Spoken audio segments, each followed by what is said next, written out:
Hey friends, my name is Brooklyn Lindsay, and this is Linda Moon, and you're watching Grow Curriculum Deep Dive for the Winter Discipleship Event and Activity from Grow Kids, Volume 7. So, for the next few minutes, we're going to give you a big picture overview of what you can expect with both of these resources.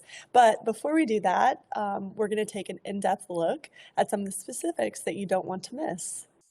This is going to be especially helpful for those of you who are Grow Kids subscribers because it's going to give you a head start into planning for these discipleship activities and events. But even if you're not a Grow user, welcome. We're really happy you're here. And please stay tuned because I'm sure we're going to talk about some things that will be useful to you as well. So, what we're going to do right now is we're going to first give you an overview of the discipleship activity, and then we'll go over some fun tips to help you level that up or just some things maybe you didn't think of right away. And then we're going to go over the event and then give you some fun tips to level that up as well. First, let's take a look at the What Can I Do challenge, which is our discipleship activity for the winter quarter. The Grow Discipleship strategy is built on 4 spiritual habits, which are spend time with God, spend time with others, use your gifts, and share your story. And if you've been using Grow for a while, you know that every winter we focus on the spiritual habit of using your gifts. Because with major holidays going and lots of focus on what kids are getting, we wanted to make sure that they have an opportunity to think about the gifts that they already have and the things that they can give to God and to others. Yeah, so the What Can I Do challenge is aligned with the January teaching series in Grow Kids of the same name. It's also called What Can I Do? And if you are following our scope and sequence, it should line up really nicely. And the theme for that series is professions, and we're helping kids dream and wonder about their future because God has a plan for their lives. But at the same time, we're helping them remember that they don't need to wait until they're older and have a professional career to do big things for God. So this discipleship activity tries to answer the question, what can I do to love God and others better using the gifts God's given us? So what this activity is, it's kind of like a science fair. Like you can break this up into 3 phases, which I'm just going to call think, talk, and make. So in the think phase, we're going to use the worksheets, and we've provided these wonderful worksheets for you to think about all the things you love to do, you're good at, and see yourself doing for God and others. And I say you to the ministry leader because it would be helpful for you to do this alongside your kids so you kind of know what questions they're grappling with. But these are going to be worksheets you can pass out to the kids and they can fill out on their own, or you can do it with them. And they're guided prompts and just spaces for them to write and draw. So, for example, we'll do one together. Brooklyn, what is something you love doing, and how do you see yourself helping other people with that thing you love? Well, I've been thinking about this. I love running. I run really early in the morning, but I also run, after work sometimes and on the weekends, and I put a lot of time and effort into it. Something that is possible, more possible than ever, because I run, is the opportunity to listen. Because it's nearly impossible to do all the talking when you can't even breathe. So I'm literally using a hobby that I am enjoying and working toward, a goal. And so I always find it fun to be able to turn around and run with someone or invite someone to go on a run with me or ride their bike next to me. And it's not really necessarily a gift. It's more just something I do that gives other people an opportunity to talk a lot. Not that I can't listen when I'm not running, but it just makes it a lot easier when I physically just can't say anything. Yeah, I love that because, all of our hours are so occupied, we run very busy lives. So, any way that we can maximize every minute we're given, I think that's super creative. And so, yeah, just like that, we can help kids think through the things they love and how they can see themselves using that gift God has given them. And even if it's something like running, something that won't come like naturally when you think of gifts, you think like, oh, singing and drawing or something like that. But even just something they enjoy doing can be used in a fruitful way. So help kids talk through those things. Not to say that running itself is not a fruitful thing. I need to throw that out there.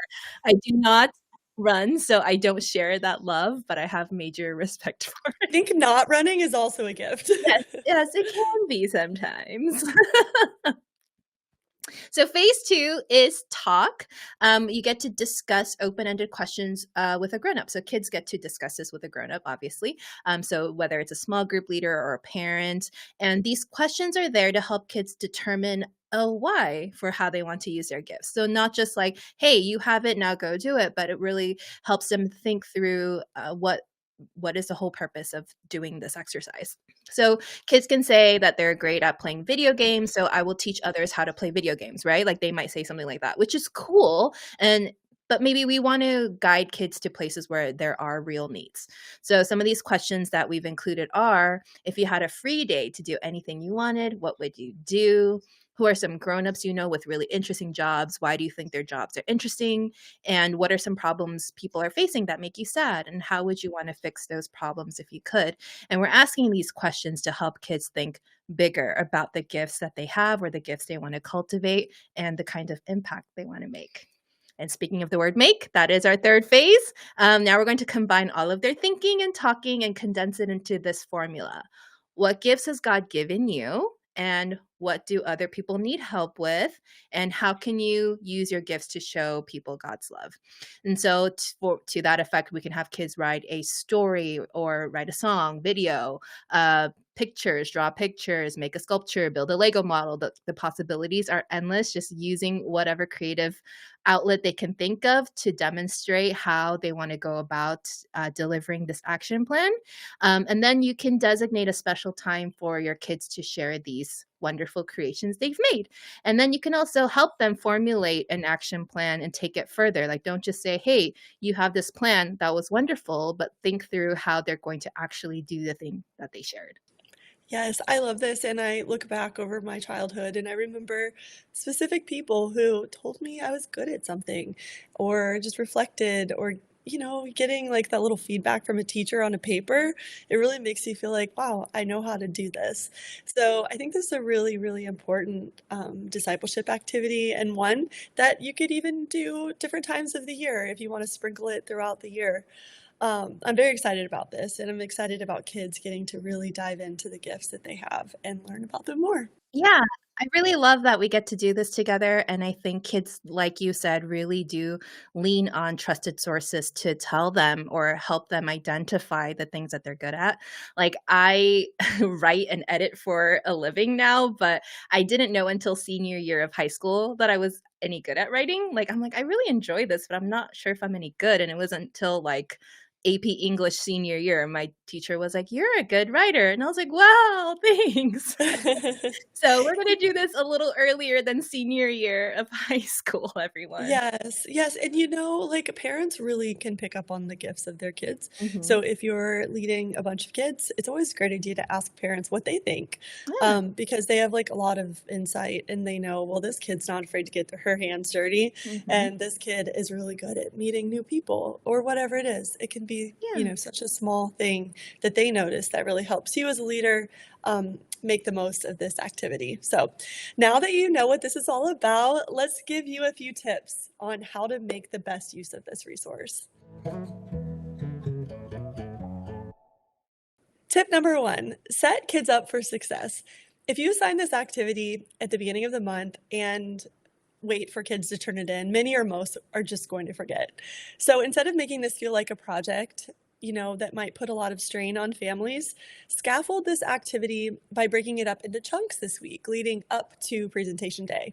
So you can tack on 15 to 20 minutes at the end of your ministry time, have volunteers help them fill out their worksheets, have conversations with them, or even just 5 minutes. Just you can do whatever you need to do that suits your environment.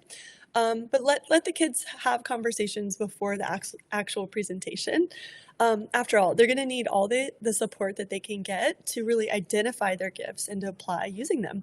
So this way, volunteers can hand off the conversations to families, and you're going to have a little bit better idea of what presentation will look like too. For example, if a leader is talking to a parent after, they can say, today, Jeannie and I talked about how her gift might be storytelling because she loves making people laugh. How can I help her develop this idea at home? Yes. And tip number two is scale it up. We want to provide you with discipleship activities that feel feasible because I know your average Sunday might already be overwhelming, right? So these resources are already like just really what you make of it. However, you do it, you are helping your kids nurture spiritual habits.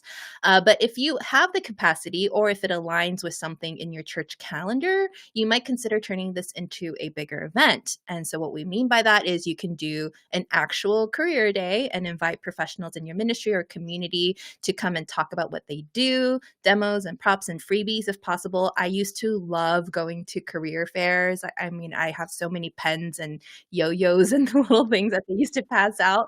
You can make it like a legit career fair. That'd be really fun. And then afterward, you can allow kids to share what they've been working on and what their hopes might be in terms of not just the future, but in terms of what they can do right now. And then you can also set up like a science fair and have kids stand by their presentations, whether it's like a science fair trifold thing or if it's a Lego model that they built, they can stand by it and allow attendees to kind of walk around and listen to each kid's little presentation, or you can just display them and encourage everyone to just go around and drop an encouraging note at each station. And there are lots of creative ways. I know you all have them. And so I invite you to explore if you do want to make this a big event and really challenge kids to think about their gifts and how they can share them with others this season.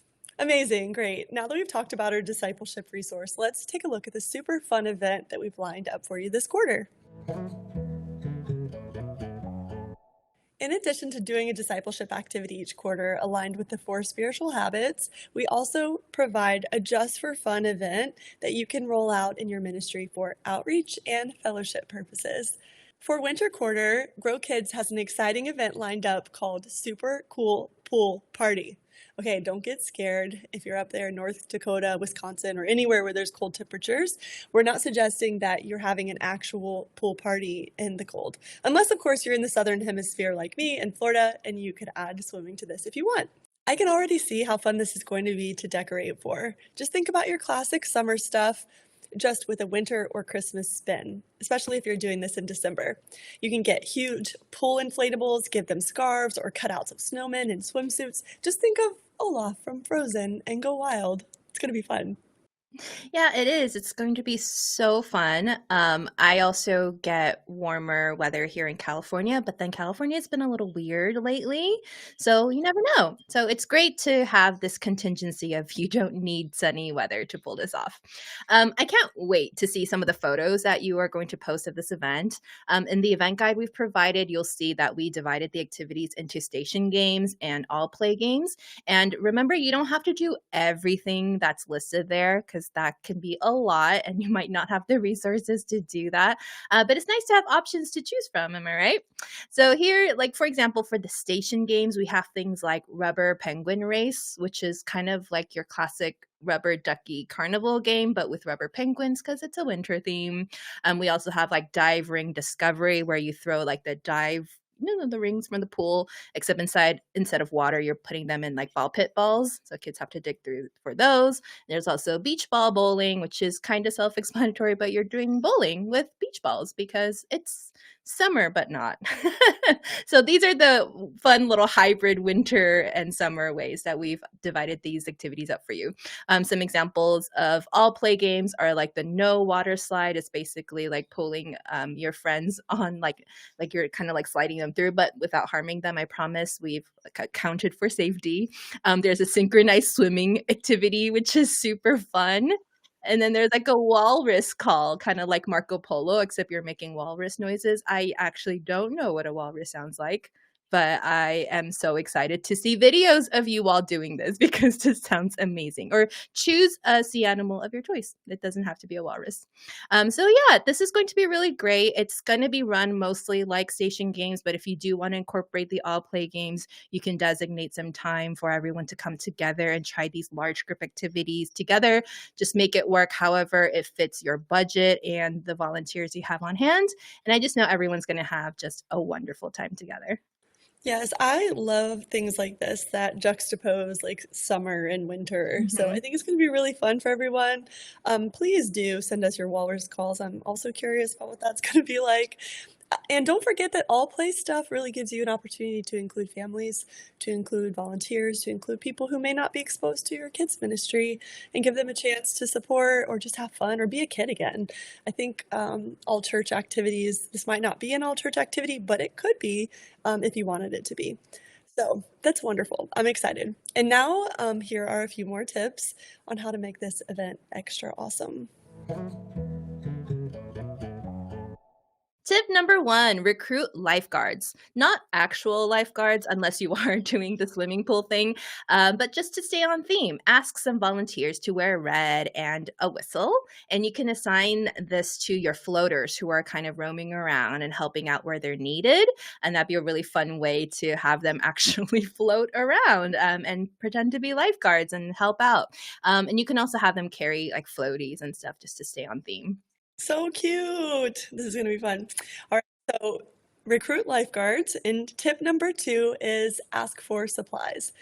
Finding summertime supplies might be a little bit difficult this time of year unless you have them in a church supply closet. But so you can always ask families to donate or lend things that they have. Or you can just do a quick Amazon search. Sometimes you can get things that aren't in season there too. Tip number three is to include preschoolers. Carnival games and all play games might be a little challenging for our average 3 to 5-year-old, but they love to play and they are, in fact, easily pleased. So fill up an inflatable pool with ball pit balls, create a large sensory bin with fake snow or sand, depending on how you want to go with it. You can do like a fake snow with sand toys or a sand bin with winter toys, and a shallow tub of bath toys that they can play with. You can just set up these stations and your preschoolers will be occupied. So your families with children of differing ages can all come and participate. Yes, wonderful. I'm so excited about this, Linda. It's going to be great. I can't wait to see what everyone does with the super cool pool party. Super cool pool Yay! party. Yay! And that's a quick look at the discipleship and events from Grow Kids for this winter. We love seeing what you do, so don't forget to tag your photos on Instagram at Stuff You Can Use or post them to the Facebook group. Just search for Stuff You Can Use, a children's ministry community, and you can upload things there or spy on what other people are doing. Thanks for being awesome, and we will see you next time. Bye.